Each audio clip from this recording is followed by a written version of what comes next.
My name is Joachim Unger, and I show a different perspective on this implementation of senior consultants on scene in pre-hospital care. I've been working for the Berlin Fire Service in 2019 to 2021, and I've been one of the senior consultants who implemented the system down there. I'm a university-trained anesthetist, did a lot of intensive care, operations, OR work, and trained in emergency care, pre-hospital care. I worked as a consultant in the emergency department in Frankfurt-Oder and close to Berlin in Germany for 6 years, and then I decided to go to the fire service because they were looking for experienced emergency physicians and to set up a new system.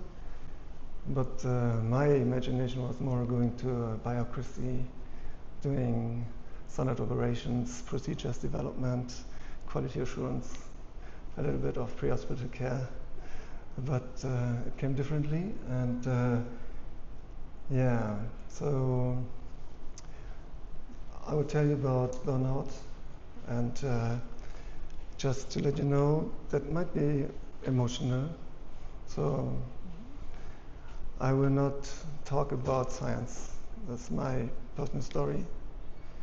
And if you don't want to get exposed to emotions, you might leave, and whenever you feel about it. So feeling is emotions. And maybe we go through the sessions, or this session easily. We will see, I don't know.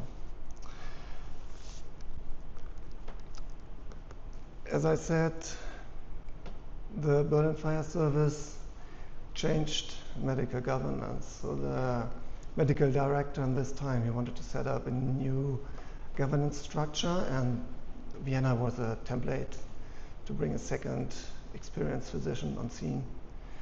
And it was feeling like a startup. So we did the cool stuff. So I got trained in clench-hand thoracotomy. Yeah. And we were able to implement ideas, what we wanted to do. So I was implementing SBAR handover, POCUS on scene.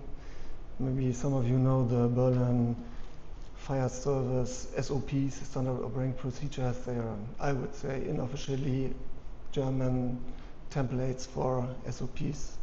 So this is what we developed and updated them every year. So this is really on the edge. Very exciting, very activating, a lot of cool stuff because it was just the hard stuff, emergency medicine on the edge. So this was the upside, but the system was new. It was not developed yet, and we implemented medical governance in a fire service, which is, if we are honest, 90% EMT, paramedic, emergency care, and 10% fire operations, but it's a fire service and emergency medical service a little bit. So power is in fire, workload is in emergency, and we wanted to get the power. And there was resistance in the public safety structure, which was governed by Senator of Home Affairs, and we were public health. And so the leading principle in the fire service, you work in troops, you're a troop of 2, so there is always someone who can support you when you get a problem. It's a buddy system, we work together, and we did not work together. We had no troop, so I was always on my own, exposed with everything what happened. This is a downside. I had no machinist, no driver. I had no radio operator. I did my navigation on my own. So, and I did the decision on my own. Whenever I came to the scene, I was the highest rank officer in the fire service. So everybody looked at me. What shall we do now? So it's me to take the decision. I get the feeling of I just looked it up. Grim Reaper. Yeah. Decision. You're dead, or you're not dead. So that's what I did. And this was my responsibility. Actually, when we started, I liked it. It was great. Yeah, you can shift the system, a lot of power. 5,000 paramedics, it's great. It's the biggest fire service, biggest emergency medical service in Germany, and a lot of influence. Really cool stuff. Yeah. Supervision at the scene. Yeah, so a lot of decision making, especially on trauma CPR. When you arrive on scene, first time I asked, was there alive when you saw him first? How long do you resuscitate? When it was longer than 50 minutes, I always had a holster on my side with a sterile gloves and a scalpel. I just did 2 short mini thoracotomies. When there was no air coming out, we stopped resuscitation. So a lot of falls from heights, accidents, but also newborn resuscitation, 25-week support for younger EMS physicians. And these were 24-hour shifts on my own, driving, navigating, radio operating, decision making, going home. There was a time from COVID, so I was also in the COVID task force, a lot of workload, organizing of referrals of COVID intensive care patients. I was good connected in my network with the university hospitals, so this organization, coordination, building up transport capacities, that was all my resource, fell into my responsibility. And also mass casualties, like senior consultant supervising medical advice for fire patients, accidents, and also backup for bomb and biohazard warnings. We evacuated senior residents during COVID, sent 50, 60 COVID patients into hospitals. So a big workload, and our team was very small. Actually, we were 5 to 8 senior consultants who covered the whole month on shifts, and we had a lot of turnover on personnel because people coming in, coming out, because the workload was too high. There was a lack in the system. There was no backup. We had no supervision and no debriefing, so I had to process all of this on my own. But at this time, I was not able to process. I just suppressed it, just put it away, put it down, and down, and that does not work forever, especially when there comes private tragedies. Also, so my younger daughter developed anorexia. She was 14, and this was really a tragedy for the family. And I was thinking for myself, so what's my part? That my daughter prefers to starve to death than to live in this family. So what's important in life? And we were lucky at this moment, and because we got help, we made family-based therapy and supported her for refeeding, and she's good now, so no worries anymore, only minor worries. And yeah, so as she got psychotherapy, and I got exposed to psychotherapy in the first glance, and it was good. But this was pretty heavy, what happened in this family and this time. And for myself, I had 2 major incidents, very short, in a short period of time. The first was also traumatic arrest of a fall from height within the time slot, so I decided for clamshell. There was another physician on scene, but the system was not ready, so actually the paramedics were against it, but I decided to do it. And we cracked the chest. We regained circulation to the hospital. He did not survive actually because there was a brainstem rupture. And the second, just a couple of days later, was during nighttime. As I said, 24-hour shifts. I was a call for a stabbing of a 19-year-old, 30 minutes drive, I on my own. One ear radio from scene, the other ear radio from the dispatch, a phone, navigation. I was driving 80 km per hour in the night until the traffic from the other side, they just showed me, hey, you have no light on. So that's okay. Switch the light on in this area. And so this was really dangerous. When I arrived, I asked, okay, where are signs of life? No. 30 minutes recitation, stop, and this like just a 19-year-old body completely intact, and just small injury in the chest, dead, just for nothing. So I was seeking for help because I couldn't stand anymore this workload, the pressure, the whatever.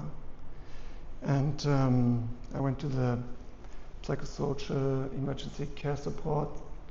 There was a system implemented in the fire service, but I never felt entitled to use it because the fire service, the fire and the emergency, but at the end I said, okay, I go there. And this was very helpful. This was very helpful from the beginning because they listened, was kind and comforting. And they said, you did nothing wrong, it's okay. And they gave me a phone number from a psychologist for more consultation. So I talked to her on the phone several times. And yeah, her advice was, you have to set boundaries, re-socialize your environment, talk about them, not to do so many shifts, change the system. Yeah, I was not ready for that. And she recommended me an app for breathing, just to regulate my nervous system, to cool down, to regulate my heart rate, because I really had PTSD symptoms. Like I was always tachycardic when I heard an ambulance, just in the streets, even when I was not on duty. I was sleepless. I drank to calm down. I was lost. And cardiac was not a solution, to be honest. So I needed an emergency exit. And I talked to my wife and my friends and my psychotherapist. I started psychotherapy in between, but this was more for family and anorectic reasons of my daughter and not for the professional side. But he was helpful a lot. And actually, I wanted to talk to my chief, and I went to his office and said, hey, we need to change the system. It's too much. I can't stand it anymore, and I can't sleep, and I don't want to do any more 6 shifts in a month of normal pre-hospital care, another 6 on senior consultant supervision shifts. It's too much. I can't stand it. And he said, no, I need you. You can't leave. It's just a small team. We need to change the system here. We are building up this medical governance, and we need your support, and you can't leave. I was like, impossible to act on this. And went to the staff council of the fire service and talked to these guys. And they said, no, you can't leave. How much overhours do you have? How much overtime? And they looked at my overtime and said, you can leave immediately. You can just leave, just resign, terminate the employment, you can leave. Because you have so many hours, you worked so much, you deserve it, just go. And I asked him, can you support me? Come with me to talk to my chief because I can't do it on my own. It's like a baby.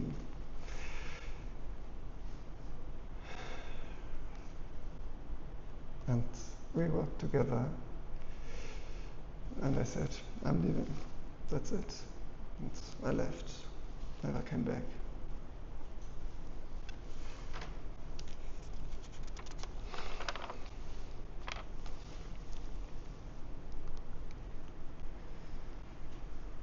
So I changed a lot.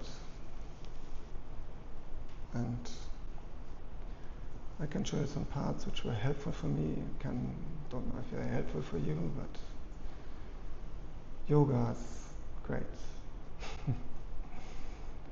It's a nice approach to life, actually a great philosophy, how to get out of your comfort zone without breaking, because you stretch your bones, not, but your tendons, your joints.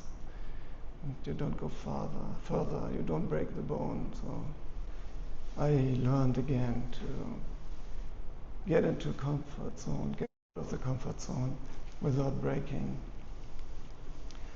And I started to go more into spirituality, to see what's behind evidence-based, what's not evidence-based. There's a lot which is not evidence-based. I was really evidence-based before, but it opened my mind to get a new impression, a new point of view on life. And I started meditating. I went to a 10 days silence retreat at Vipassana. So this is mindfuck, being 10 days on your own, not watching another one's eyes, with all the thoughts in the brain. So you get to accept the reality, how it is and not how you want it to be, and to learn to be in the present moment, to breathe and to feel and connect to yourself, and with self-care. Take away performance pressure. For me it was very helpful. So it took me about 2 years to my next emergency response, because I was hiking with my best friend and he fell down a rock 15 meters, polytraumatized, pneumothorax, both sides, multiple fractures of the chest, clavicular fracture, and I was the first responder. I was with him. So I was able to perform, actually. In a way, I saved his life. Called the HAMS, helicopter came, they lifted him up, and he survived. And I started crying afterwards. I cried. I was screaming out, fuck, yeah, so I don't scream now.